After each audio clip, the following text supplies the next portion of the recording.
Eh bien bonjour, nous sommes aujourd'hui à Bligny-sur-Ouche pour la fête mexicaine. Alors bonjour. Bonjour, buenos días. Alors tu vas te présenter s'il te plaît, puis tu vas nous expliquer un petit peu en quoi consiste la fête mexicaine. Très bien, moi je suis la Catrina. La Catrina, c'est la représentation de la mort au Mexique. Donc c'est une personne. On ne s'attendait pas du tout à ce qu'il y ait autant de personnes intéressées au thème, à la thématique des Dia de Muertos. C'est une thématique, c'est un motif ou c'est une excuse pour faire une fête mexicaine. Au Mexique, tout est motif pour faire la fête, même la mort. Okay, on est dans ces jours de la Toussaint. Au Mexique, c'est les mêmes jours qu'ici. On est dans le 3e jour et le dernier jour.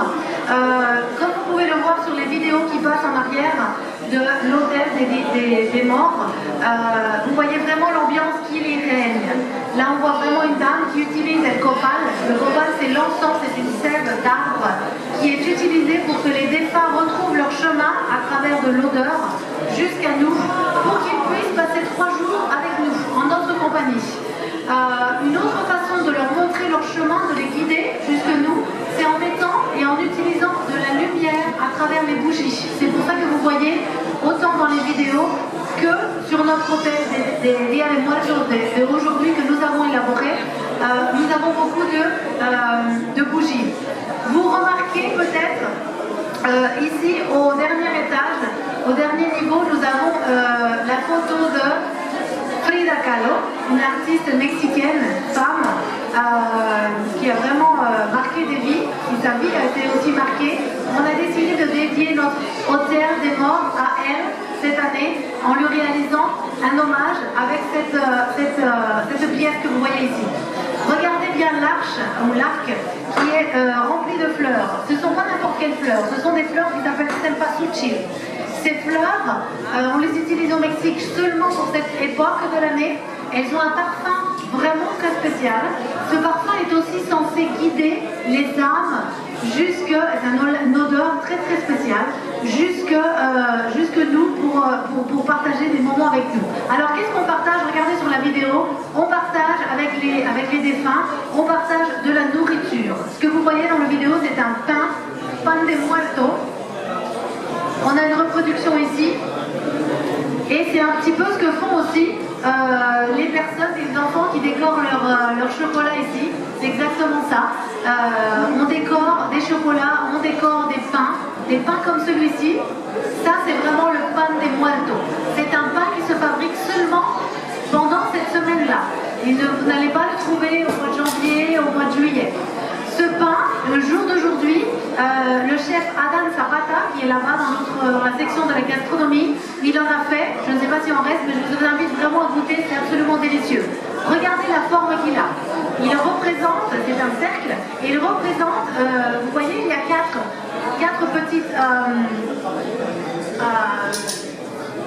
boules, merci, en forme d'os. Il y en a 4 qui représentent les points cardinaux, et ça représente les os du défunt. Et au milieu, le crâne. Et c'est ça qu'on mange. Ça, c'est la taille réelle. Le chef en a fait des tout petits pour que vous goûtiez, mais il y en a des beaucoup plus gros que ça.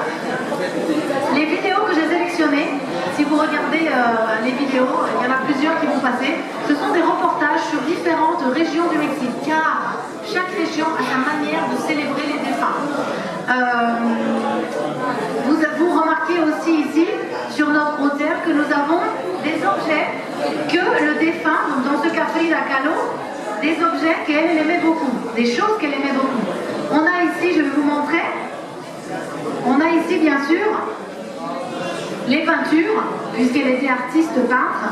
On a aussi ses outils de travail, bien sûr. Je vais vous montrer un autre outil de travail de Frida Kahlo. Vous connaissez? Tequila, bien sûr. Non, c'est vraiment elle aimait beaucoup le tequila. Nous aussi, regardez, il n'y en a plus beaucoup. Et du coup, c'est pour ça qu'on l'a mis. C'est très important quand on fabrique, quand on élabore l'hôtel des morts, de mettre des choses représentatives de la personne. Des choses que la personne aimait manger, aimait boire ou aimait utiliser. Vous pouvez remarquer aussi ici une croix, donc un symbole catholique. Parce que cette tradition n'est pas 100% catholique, cette tradition vient depuis l'époque des Aztèques au Mexique. Donc c'est seulement quand les Espagnols sont venus à la Conquista de Mexico qu'on a, on a cette festivité qui s'est un peu mélangée et du coup il y a toujours un symbole catholique. Dans ce cas-là, c'est une croix que vous voyez ici qui est faite avec du sel, le sel représentant la pureté la pureté de la personne. On peut retrouver aussi ici une grosse tasse en poterie avec des disques de chocolat à côté. C'est très typique au Mexique de mettre un chocolat chaud sur l'autel des Dia de Muertos, car le défunt fait un long voyage pour venir depuis où il vient jusque vers nous. Du coup, quand il repart, il a besoin d'énergie. Et le chocolat chaud au Mexique est fait donc avec du cacao et du sucre seulement, 2 ingrédients. Et c'est une boisson qui est faite à base d'eau et qui est très revigorante, hein, qui est très énergétique, énergisante. C'est pour ça que c'est une des boissons qui vous verrez toujours, une petite tasse comme ça de chocolat chaud qui est toujours présente sur l'autel. Ce chocolat chaud, vous pouvez le déguster sur le stand de chocolat là-bas, on le fait en direct pour vous, c'est une dégustation gratuite. Profitez-en. Nous avons ici, nous voyons un court-métrage qui a été fait en pâte à modeler, qui a gagné un prix d'ailleurs, dure une dizaine de minutes, et c'est vraiment sur le thème justement de Dia de Muertos. Au Mexique, je vous disais tout à l'heure, la mort fait partie de la vie, et les Mexicains ont vraiment un sens de l'humour par rapport à la mort assez unique au monde. D'ailleurs, ils appellent la mort par plus de 100 noms différents. La mort, pour eux, c'est une personne, c'est une incarnation, elle est caricaturisée, si je puis dire. Et vous voyez ici sur votre gauche, par ici, vous voyez un poster avec plusieurs cartes. Si vous vous approchez, vous allez voir qu'il est écrit la mort et ses multiples noms et personnalités. Et vraiment, si vous approchez, c'est assez drôle. Elle est caricaturisée donc, avec les dessins et elle a aussi des noms très différents. Donc il y a quand même 100 manières de nommer la mort. C'est pas juste la mort. C'est vraiment quand même assez hallucinant et unique au monde. Et puis, regardez sur le chevalet, nous avons donc le drapeau du Mexique. Et puis en bas, vous avez une peinture qui a été faite en 2 techniques différentes. C'est de la peinture et puis c'est aussi de la broderie. Je vous invite à vous rapprocher aussi, c'est vraiment très chouette. C'est une peinture qui a été brodée. Et en fait, il y a une légende, il y a un dicton. Et le dicton dit « Nadie sale vivo de esta vida ». Et en français, ça veut dire « Personne ne sort vivant de cette vie ». Alors, ça nous fait sourire, c'est vrai, évidemment c'est une grande vérité, mais c'est le genre d'humour noir qu'ont les Mexicains par rapport à la mort. Non ?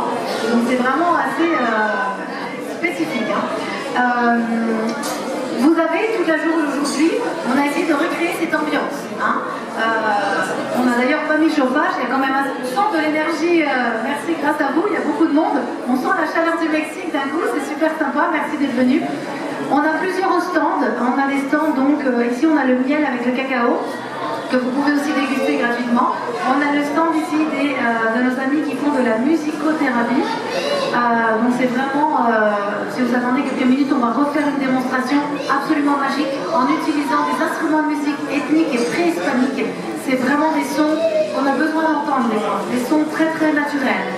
Vous avez aussi de l'artisanat que vous pouvez regarder, c'est de l'artisanat qui a été importé à l'effigie de la calavera, donc du crâne, de la mort. C'est sous différentes formes. Vous avez de l'art, vous avez un artiste qui expose aussi là-bas des peintures qu'il a fait sur le thème de la mort. Vous avez aussi, au fond, toute la file du fond est réservée à la gastronomie mexicaine. Vous avez des tables qui vous expliquent les ingrédients du Mexique. Vous pouvez tout sentir. On a ouvert des produits exprès pour que vous puissiez sentir. Vous pouvez goûter la nourriture, goûter le chocolat.